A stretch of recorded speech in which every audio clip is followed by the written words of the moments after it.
Alright, let's just get a poll here, I guess, and see what happens. It's not like we're gonna get the seasonal stuff, right? Oh, yeah, nothing like a title, right? Let's just waste another 30 grand. Oh, how generous, Chunks. Sure, why not?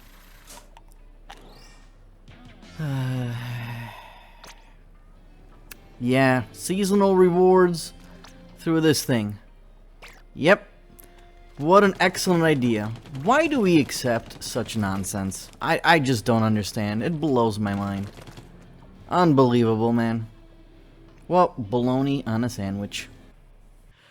Well, that particular exchange, after an interestingly iffy day in Splatoon, had me a little bit thinking, especially given with some of the drama that's happened in Nintendo Land lately. Why do we put up with mediocrity in our games in modern gaming? It's something that's been on my mind for a while, mostly because of all the different games I've played over the years and how I've stopped playing them because they're simply just, they don't appear to be made with passion like they once were. And before you go down to the comments and start bringing out your pitchforks and raging nonstop, hear me out for a second. See what I have to say, and then you can downvote away if you so please. It's really great what technology allows us to do in today's world with how ubiquitous the ultra broadband internet is nowadays throughout the world. The marvelous advances in technologies that allows people to do all sorts of cool things with patching and updating stuff. So that's really great for adding game content and actually fixing issues that crop up. But back in the day, you had to nail your game the moment you shipped it. Because if you released a shoddy, unfinished pile of crap, you weren't going to sell, you were going to get your butt chewed out, and no one would buy your stuff, and you'd probably just fade into obscurity. Developers have the luxury of not having that risk anymore, so we see time and time again, it's really become not even a trend, it's literally become a way of life, it's become the norm now, that games released woefully unpolished, woefully unfinished, unpolished, broken. The Call of Duty community, for whatever reason, no matter how hard they brag on how many developers work on the game, how many years they've had to work on the game, they release an unfinished game that takes 6 to 12 months to fix, and by the time it's fixed, the next game is coming out, and people just accept it. Everyone just accepts it. They accept all these broken games that come out because developers know we're buying them anyways, we're accepting it and saying, hey, you know what, it's okay. It's okay, we'll buy it on release. We know it's going to be a broken pile of garbage. We'll buy it anyways. You guys will fix it in a year, right? Why do we accept such a nonsensical thing? Why are we paying for a product that we know is going to be busted and is going to take a while to fix? Why do we not demand that the product releases already meeting our expectations and being a viable product? Why do we accept games releasing this unfinished? Why do we accept Nintendo doing it? And yeah, let's be realistic about it. If EA releases Scarlet and Violet the same way Nintendo released it in that condition, the community there, knowing EA's track record and how much crap people give EA, would be 10 times more uproar than the Nintendo fan base is. Where, yeah, they made some ruckus, but nowhere near as much as it would have been if it had been any other company releasing that game. And sure, yeah, it wasn't really world-ending when it comes to how broken it is to compare to other releases, but Nintendo has delayed all their other games and all their other IPs. Why did they give this one more time in the oven? Is it because Pokemon's maybe their version of Madden? And they knew people were going to buy it anyways? Why do we allow Nintendo to get away with it? Why do they get the free pass? The people out there who make a living off of YouTube opening packs, opening all that DLC crap and Madden and FIFA and all that other stuff, you are a very big part of the problem. And honestly, I think you should be ashamed of yourself because you are basically saying to the developers, prioritize this because your gameplay doesn't matter. Because they make an ass ton of money on selling that type of stuff. And people watch that in droves. They prefer to watch people opening loot boxes than they do watching the actual gameplay. Why did we accept such an horrendous thing to become the norm in gaming? I just do not understand it. We would rather watch people open player packs than we would watching them actually play the game and play a functioning, fun game. That is a gigantic part of the problem because that is sending the message that, hey, release the biggest pile of crap you can and slowly patch it whenever you feel like it because all we're interested in is giving you hundreds and hundreds of dollars over worthless virtual pictures. Blows my mind. Now, yeah, before you come out with your pitchforks yelling at me, yes, you have the right to spend your money however you want. You have the right to watch whatever you want on YouTube if you want to watch these people. But don't forget, I too have rights, and I have the right to an opinion, and I'm going to use that opinion to criticize that crap because it's horrible. It is horrible. And it's even hilarious and incredibly hypocritical when these same YouTubers who spend thousands of dollars making pack opening videos then go to Twitter and complain nonstop. Oh, the game is broken. Gee, I wonder why. But they're not the only ones at fault. Those of us who watch those types of videos and the hundreds of thousands, millions of views are basically enabling that and saying, this is fine. Again, blows my mind. Okay, so now, as happy as I am Splatoon got Multiplayer Game of the Year, at the same time, the game did not fully deserve it, and it makes me worry that the game will now go into complacency and stagnation like so many other AAA games before it that have had massive success. And yep, this all started because of this friggin' shell-out machine in this game. Well, for starters, what's wrong with the shell-out machine, I guess? Might as well stick with the Splatoon and Nintendo theme, since that is mainly what I'm doing now, so other games will be just kind of passing examples, but it is absolutely stupid that our seasonal rewards in this game, instead of being earned, are randomly plucked out of an RNG machine, because that's really what it is. Yep, there are people who have worked really hard, data mined the game, figured out how the polls work and all that, and you can go through a rather tedious process that someone who isn't really that technical when it comes to understanding things, you know, the guide's pretty good, don't get me wrong, but someone who doesn't really know what they're doing, they'll just see it as a very tedious process. You can figure out your seed for the shell-out machine and see how many polls it's going to take before you get the title, the banner, and all that. And it's absolute nonsense that is how we get our seasonal rewards in this game. Through an RNG seed that is either in your favor or horribly against it. And don't come at me with that's why the conch shells exist during Splatfest. They don't make the problem any better. They don't even solve the problem, really. They just give you kind of a free pass towards the fun event to make it seem like it's making it better. It's the very definition of putting lipstick on a pig. It still sucks. Splatoon is riddled with so much predetermined RNG, and I know that's kind of an oxymoron. It really shows how far we've come into accepting in our games, which is really, in my mind, frankly, it's pretty bad, and it makes me pretty sad because when I see defense of these things in Reddit and various forums, or even on YouTube, it makes me think of what personal interest may you have vested into that company that you will go out to defend really terrible business practices that, because we're not gamers, we're not just players, we are consumers. While Nintendo is free of this because they have not gone aboard the microtransaction train yet, and I don't know how long they will continue to be nice to us and avoid that absolute scourge of a plague that exists in gaming today. But in any other game where microtransactions would exist in this system, which it's almost all of them out there, quite frankly, everyone would be crucifying this 6 ways to Sunday. So just because there's no microtransactions does not forgive it for being a terrible system. And this is a root of complacency and fundamental not giving a hooey that Nintendo has in general towards its players that for some reason we just refuse to talk about and we refuse to accept as the truth, because the truth really comes down to the fact that, honestly, just like every other company out there, the EAs, the Activisions of the world that everybody just loves to absolutely bash on, Nintendo sucks just as much. Let's not forget, these are the same people that not that many years ago would DMCA your butt off of YouTube just for posting a gameplay video.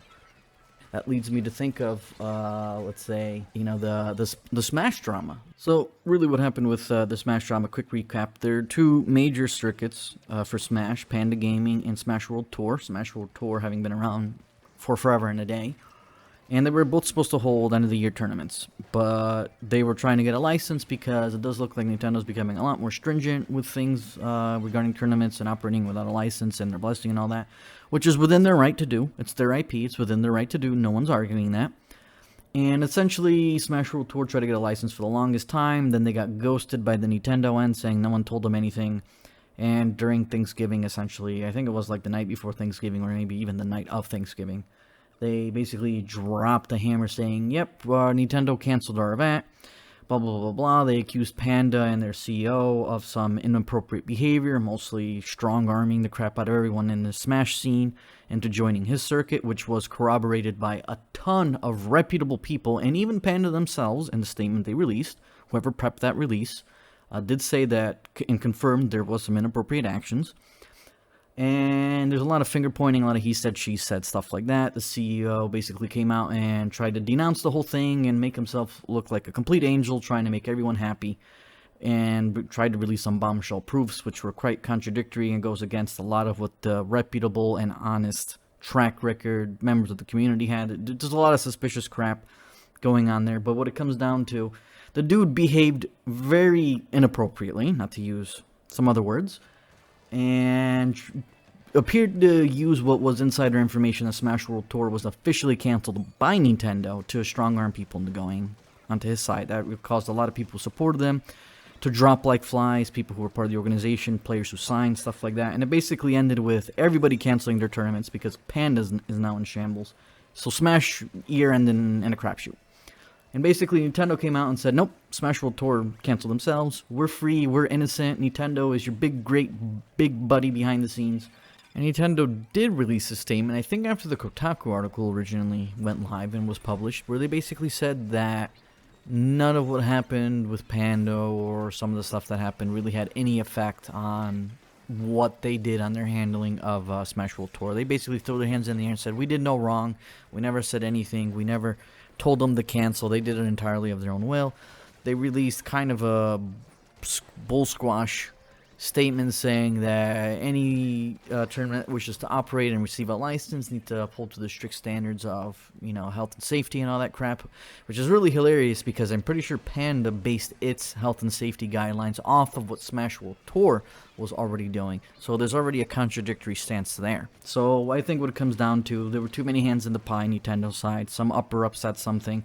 The different people working behind the scenes who were communicating to the both Smash scene organizations probably let a few words slip with the whole these days are over things that were told to Smash World Tour in regards to can we still function without a license and all that. There is some real truth to this, if there is, and if it ever comes out.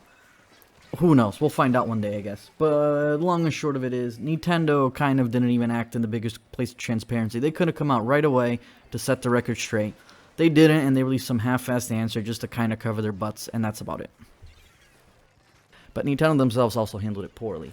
And that comes back to the fact that Nintendo, for us, does not care unless they take our hard-earned money. They do the bare minimum to make us happy, and we eat it all up for whatever reason. Nintendo is the company that, for whatever reason, can do no wrong. They'll do things that if it were an EA, holy crap, the amount of backlash they would get. But because it's Nintendo, you get a little bit of criticism here and there, and then it just fizzles out. And that's it, because for whatever reason, we just decide to take it, and we just run with it, and it's sad. And another good example of this Nintendo doing that is the 3D Mario All-Stars port, which was a waste of $60, because it was one of the laziest things I've ever seen come out of Nintendo. They didn't really do much of anything at all to make that release live up to the hype of the anniversary that it was celebrating when it comes to Mario. I mean, if you look at previous and past All-Star editions that were released, they always did something extra, something nice for us. Whether they completely remastered it. So thinking about the SNES Super Mario All-Stars, the remastered graphics, sounds, and all that stuff. Now, if you prefer the original, that's totally okay. You can like the original, say, I hate the All-Stars because I hate the reskins, I hate the retextures, I hate the sound changes and all that. I like the original, true game, sans modification. That's completely fine. But that's not the point of what those game releases were for. They were like a special celebratory release of a game, and they put work into making something different for us there. 3D All-Stars does none of that. All it does is give you the luxury of playing Sunshine and Super Mario 64 in 1080p on your TV, which I'm not going to really talk about it much because I don't want to get copyright strike or get community guideline strike. There are definitely other ways that have existed for a very long time that you could get those old games looking crisp in HD without having to wait for this release, for 3D Mario All-Stars release. And even then, the game came out with Sunshine and its inverted controls and no way to change them. Super Mario 64 didn't even have widescreen support, and it took them a while to make these changes too.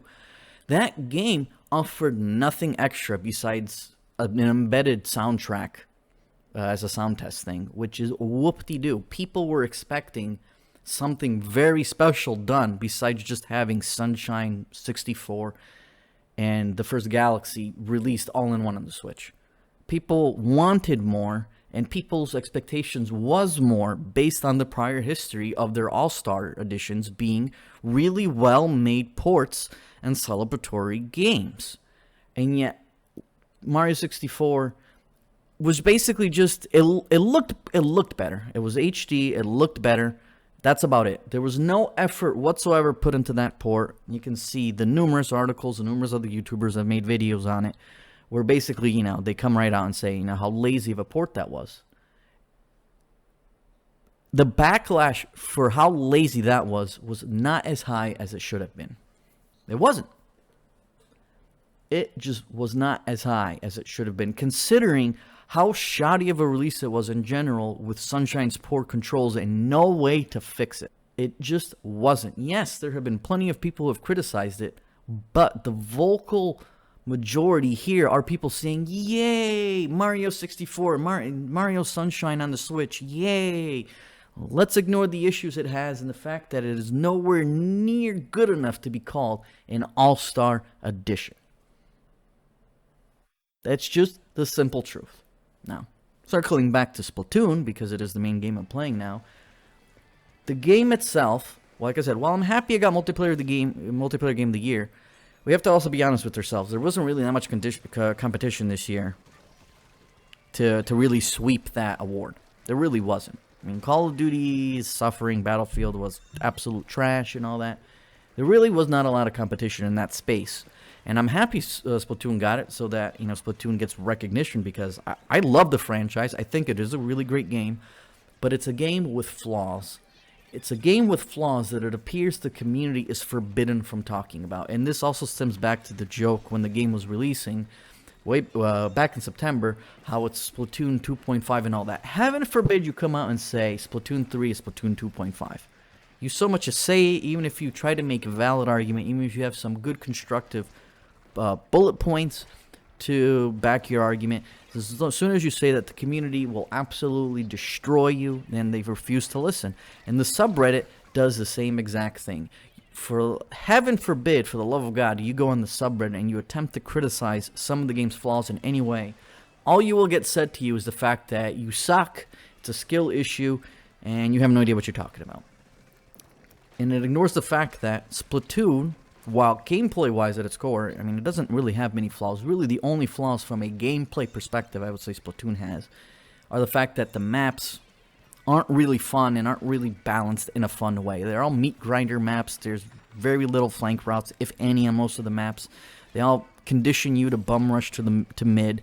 It gives you the Call of Duty effect. Spawn, rush, try to find an engagement, die, spawn, rush, try to do the same thing. These maps suffer from Call of Duty syndrome.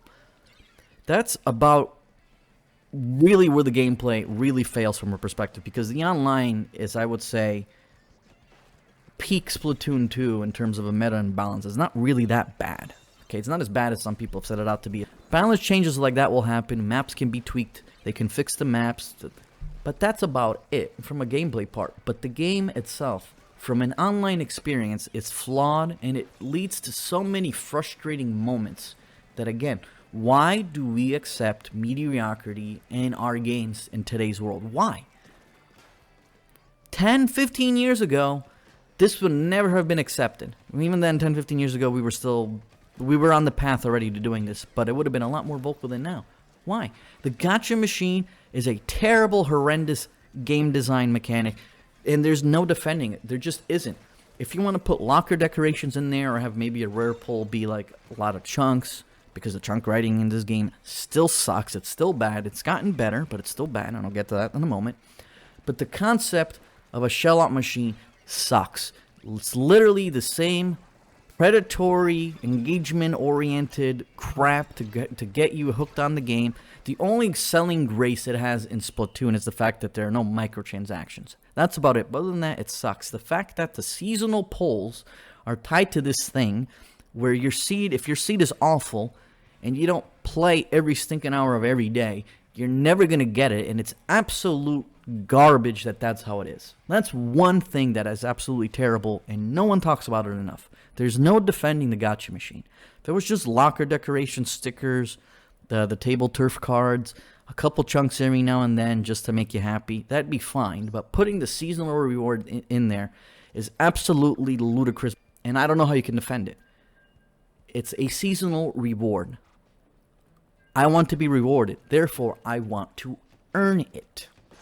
Why is the seasonal stuff locked behind a predetermined seed of rolls? If my seed sucks, and I haven't bothered to check because I think it's asinine to have to go through the steps of having to check your gacha machine seed and your gear seed just to plan around how do you want to unlock your gear. I think that's stupid that's the only optimal way to do it. There's no way to do it in game. But I'm going off on a tangent here. But that's how it is. It's a terrible, flawed idea that for whatever reason the community has just gobbled up, because today's world, gamers need to have something flashy and something stupid happening every 10 seconds or else they lose attention.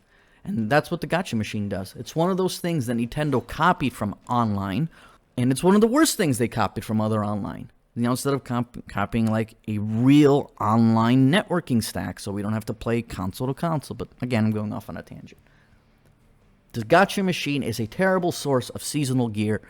It's mediocre. It's garbage. Why do we accept it? Why do we accept the flawed matchmaking? This is another argument that, heaven forbid, you post on the subreddit, is the flawed matchmaking. I have seen numerous well-constructed posts on why the current ranked and matchmaking system doesn't work, just based on feedback and the experience of playing the game, and you will be crucified to high hell and back for mentioning it. It's very clear that Glyco 2 is not the only source of play in the matchmaking. The game feels, you can tell and feel when the matchmaking flips on a dime, and you go from backing a winning streak to backing a losing streak to try to get you that 50-50 split. It may not be intentionally doing it, but the way it seems to be balancing between ranks and your hidden elo and all that, I have no idea. But that's another thing. Why is our average lobby power rating now hidden in this game when it wasn't in 2? Why is League Battle not available on launch? And, you know, to go really more in hand on why the matchmaking and rank doesn't really work, is this excellent post right here on Reddit that anyone ended up responding to, and I think it does an excellent job of summarizing what the issue is. And it's the fact that the current ranked matchmaking system, really, all it does is just prioritize wins more than losses. To get into it, you know, this person right here says it perfectly fine. Any system where wins are worth more than losses and don't even factor into the account the rating of your opponents is a joke. And I wholeheartedly agree with him. And it's definitely a problem in this one because it's very obvious it's not doing that. I mean, you get points for a win, 15 points for every gold medal, and I think 5 for every silver, and that's it. We don't even know what the lobby ratings are anymore unless you're playing X. And maybe the Pro queue in Splatfest, I don't even know if it shows you. I don't even think that one shows you the average team rating in that queue. And the question is, why did this change? Why is that now hidden? You know, this explanation is perfectly, you know, it's a perfectly done thing, because let's say that, you know, you're facing a team that has a significantly higher value than yours, where the computated probability of you winning is very low, yet you have the game of your life, or you're just a really good player, you know, you play vastly better than the other team, you outplay them a lot, you deserve to get a larger points haul for that win. And, you know, it also works the other way around for losses. If you are the best person on your team by a mile, and you're pretty much evenly matched, or maybe you're even a smidge better than the other team, but the bad players on your team really play bad, and, you know, they don't play their role, they have a bad game, you lose, even if you did exactly everything right in that game to try to get the win, you will get penalized because there's simply really not much of a reward. The 3 gold medals aren't enough for that. And this system of simple wins and losses, and doesn't really appear to work that way in X. X does seem to be working more traditionally. Why doesn't that exist in the other ranks? Because again, people really are going into the negatives. On my video I did where, we try to get out of a negative rank deficit, I have a bunch of people who posted on there saying they constantly keep going into the negatives in rank. Because it is a very real problem, like this person said. You will eventually, simply based on playtime, get into higher ranks, whether you deserve to be them or not. And you will pollute those higher ranks when you don't really deserve to hang with them. Not, maybe deserve is a bad choice of word, but you don't have the skill necessary to hang with them. So you'll go into the negatives, and then we get into the problems where a lot of people give up because they're in the negatives, so they start screwing around, and you're going to hurt the teams you are on because you can't hang in those skill brackets. And my response to this was simple, very simple. This system doesn't even make sense for wins and losses. Because again, why does it matter? If you lose, you're simply going to gain fewer points back, so you might not even break even on the points buy-in you have to do for a series. And what happens? You still stay within that rank anyways. You'll just go negative, but you're still in that pool. So what effect does the losses even have in this system? Sure, now Nintendo put in the D-ranking ability, but you're limited to once per season anyways. That doesn't solve the problem. You D-rank, and let's say that you have another excellent 3 to 4 hour session in ranked, and you go right back up into that rank, but you're not really that rank. You struggle again, and this time you can't D-rank because you ate up your one available reset for the season. So you're right back in the problem again. So it's a system that simply just doesn't work. And I don't understand why Nintendo changed it. Everybody who goes online saying it's using Glico 2 under the hood, no questions asked, you can't say that for a fact, as we on the other side can't say for a fact either, because we simply don't know. We can only extrapolate based on the experiences everyone's having, and just based on what we know of how the system is built, that something doesn't work, and it's not the best way to do it. But why is it taboo to talk about that the fact that the matchmaking does not feel that it's working the best it absolutely can? Because it's clearly not. And to go on with this idea of the matchmaking in Splatoon, let me be real here with you guys. Yes, I am one of those people who looks at SBMM or skill-based matchmaking and says that's because it is.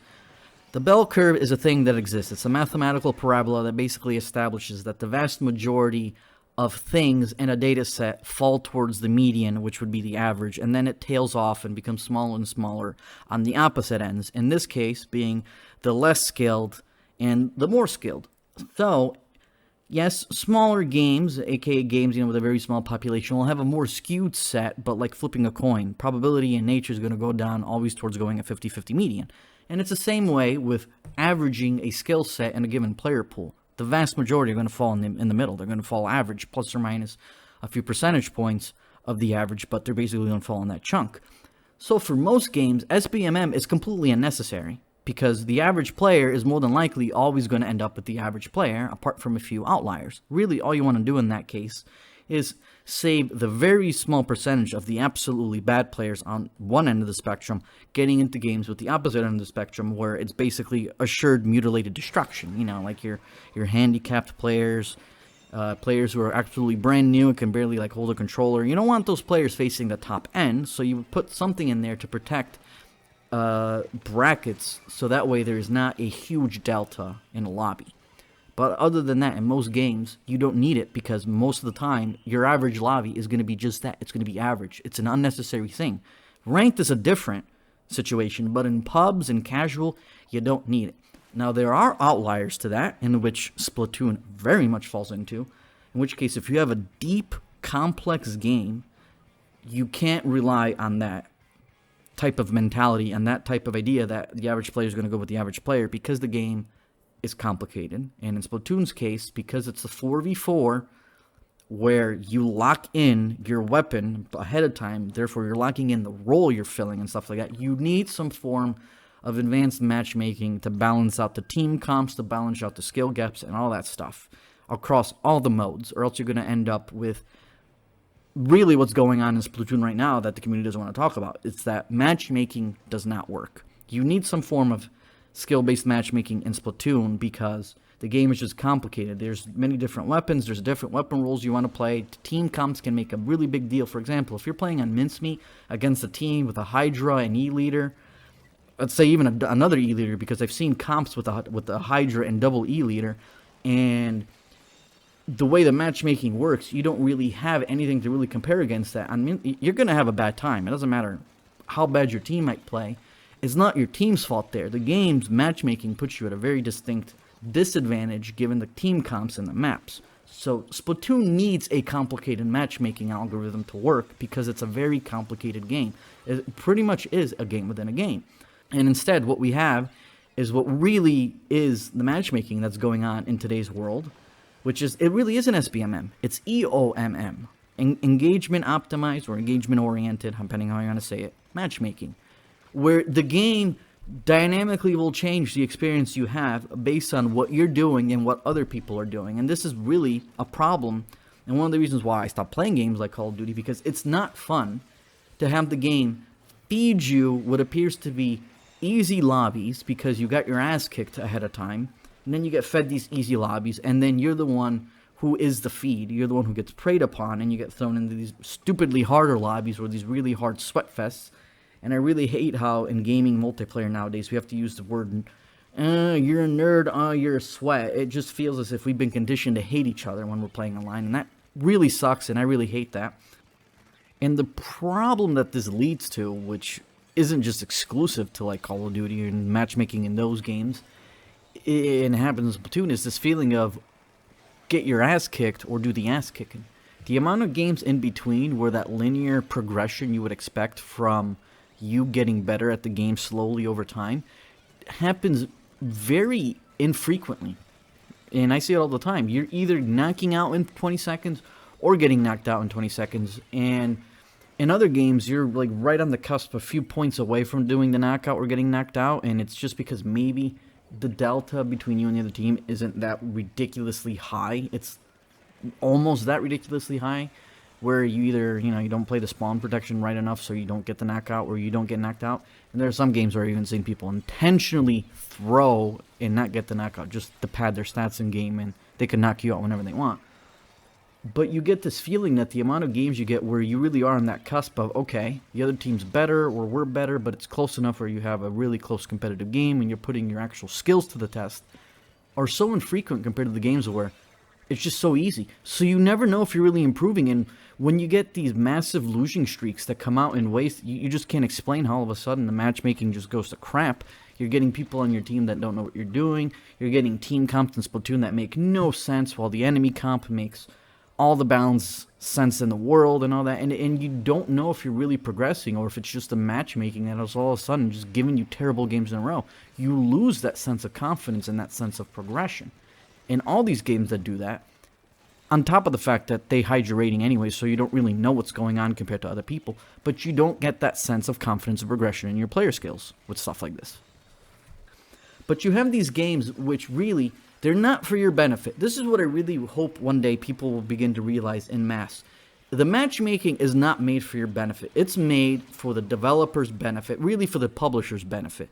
It's made, that's just why it's called optimized engagement-oriented matchmaking, because it's made to optimize your ability to sink as much time in a game as you can, which in turn will lead to you spending as much money as possible in a game. This is why Halo used a psychiatrist to help with the multiplayer online engagement with the microtransactions, because a player who you can hook and chase the dragon, because gaming multiplayer nowadays has really become like a drug addiction. They're getting you into that one more game, one more good game. I just want to get one more good game mentality, so you keep on playing, and it pads their stats of, look at how our player base is engaged. Look at how many people are playing. Look at how many hours people are playing.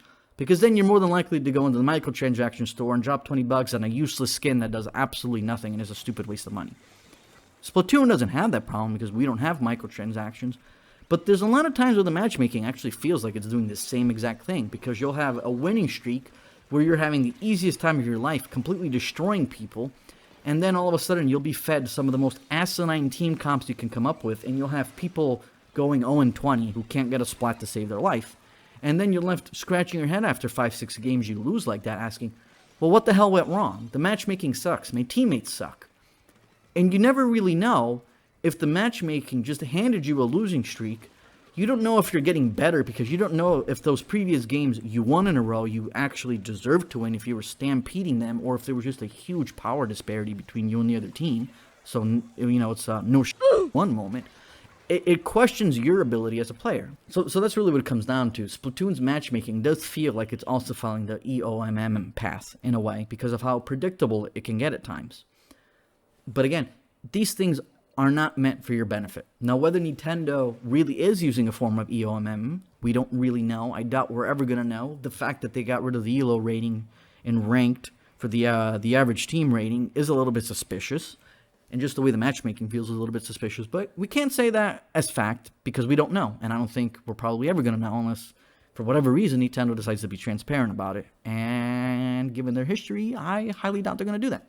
How about the fact that the netcode is trash? And it actually feels like it regressed in the chill season update. And I've seen a lot of people mention this, even a lot of top tier people on Twitter have mentioned that they feel like there's a lot more lag, there's a lot more latency, and there's a lot more delays in things. And I definitely agree with that. There are very real netcode problems with the game.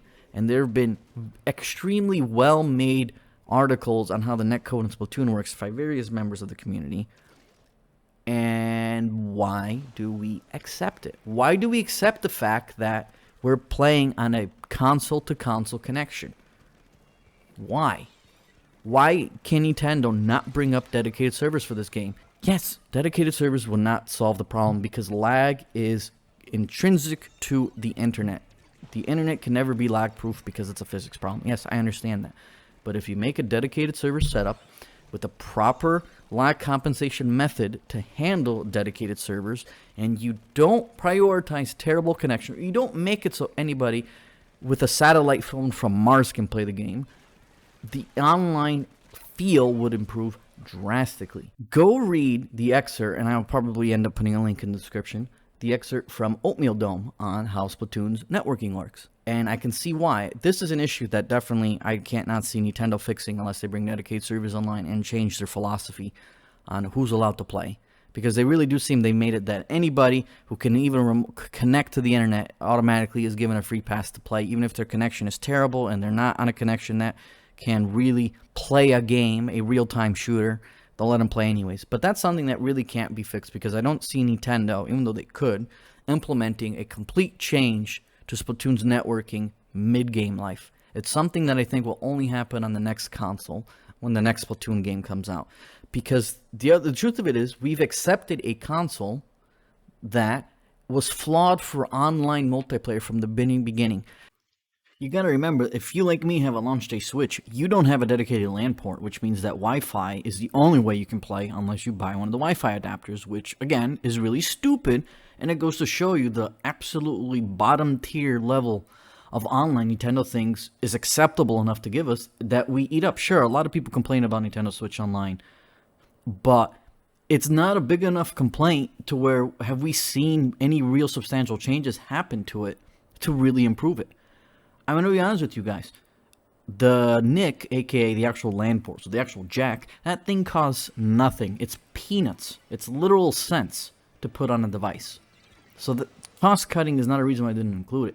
They just thought Wi-Fi is good enough. And they maybe thought Wi-Fi is good enough. Let's also get them on a $30, well, depending on where you are, it could be $40, $50, an upsell for an adapter. And since most people are conditioned to prioritize things that have the Nintendo seal on them, a lot of people aren't going to realize they could get a cheap Ugreen adapter that works just as good out of fear that they're going to brick their device. And the Switch is known for having notoriously bad Wi-Fi anyways. The Switch is simply just not an online-ready console. I mean, it's going to do online fine, obviously. It's going to work. We can't say that it doesn't completely work. It works like crap, but it works. But the Switch itself was just not made as an online-centric console. It was not made for online multiplayer gaming. We do need a new console for that. And I hope that Nintendo is just doing their classic thing where they're just not communicating, they're not telling us what their plans are. And I really do hope the next console kicks online into high gear and they join the new century when it comes to how to do online, because they are woefully behind and we cannot accept this terrible level of quality that we get from Switch Online because it's absolutely garbage bin tier. If you go on Nintendo's official website and help for dealing with internet problems, but their own online help docs tell you that if you're having problems or if you want to solve those problems by port forwarding, maybe like you have a NAT issue, They tell you to forward every single port. I cannot express enough how dangerous and how stupid that is. And that is official Nintendo advice. It's not like it's a third party. It's not like it's coming from some other website. That is coming straight from Nintendo itself. How they approved that as being the official method, that goes to show you how unbelievably out of touch Nintendo is when it comes to online. And yet we accept it. But why do we accept it? Why is our blind devotion to Nintendo? Just because they're excellent creativity and the really awesome games they make, why do we let that overshadow all the other problems that happen? We just sweep those under the rug and we just talk about them like, yeah, that's a thing, oh well.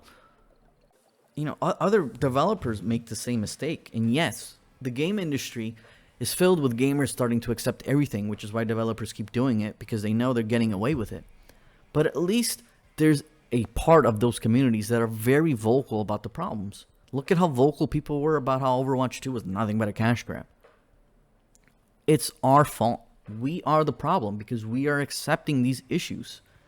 And we don't want to talk about them for whatever reason.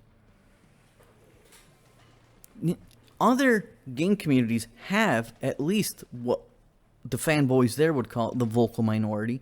But why do we at Nintendo not have that? Why do we not have a group of people that have the balls to complain and say, hey, this isn't right. This is not right. I don't like the shellout machine. I don't like how this game has a bunch of technical issues and lag. I don't like how I have to pray that a community member makes a gear seed checker so I can follow a comprehensive, long-winded set of steps to figure out the seed on my gear so I can optimally get the ability chunks I want. Why is there no way in-game to do that? Why is there no player progression? Why do players not get rewarded for their own individual play? Splatoon is a hell of a deep and complicated game. Why do we accept this roller coaster in modern gaming where we will get blinded by our love and affection for a particular franchise or a particular hyped up game release, and then we'll just eat it up and refuse to talk about its flaws? And this, again, this is valid in every single place. This isn't just Nintendo. This is valid everywhere. We just eat it all up for whatever reason. We should not allow this to keep happening because it's going to be the downfall of gaming. At this rate, there's going to be another crash. And maybe, just maybe, it's what we deserve. And partly what we need. Because maybe then, games will start being made with passion again. And so many of these boneheaded decisions won't be around. Well, up until at least the next one. But so, quite frankly, I don't even know really what the solution is. Cold turkey boycotting the entire industry seems like too much of an extreme. I am very much a vote with your wallet type of person. And when the bull squash goes to such extreme levels, I don't care about my personal feelings. I don't know about how much I may like something. I'm going to vote with my wallet, and I'm not going to get it. And it makes me sad, but I need to resist the temptation of my passion for those franchises from getting me in and supporting the crap they're doing. Splatoon is a game that I thoroughly enjoy, and I think from a gameplay perspective, it hasn't made many problems. Nintendo overall is the main issue here, and for now, I don't even know what I'm going to be doing there, to be honest with you. I think I'm going to keep playing Splatoon, at least until my current Switch Online subscription runs out, and I guess we'll see what the future has. But I will criticize when criticism is due, and I will not be afraid to talk about it. I don't care what's taboo and what's not, and how much the sub may shred you for it. I will continue to voice my opinion on certain things, like I think everybody should have. No one should have fear out of being able to voice their opinion and make criticism when it's valid. And that right there is the thing that I think needs to stop the most, is we need to stop completely piling on people who have the courage to speak up about an issue or say, why do we accept this stuff, instead of destroying them with some of the most dumb rebuttals that ever exist. But that is going to do it for today. This has been a very interesting video to make. The first time I've done anything like this, and I wasn't expecting to make one like this fast into my very new YouTube career, quote unquote. But that's going to do it. Let me know down below what your thoughts and comments are on this, what you think is going to happen in the future with gaming, if there's any way to reverse this trend. And at this point, I'll catch you on the next one, peeps. Hope you had a happy new year.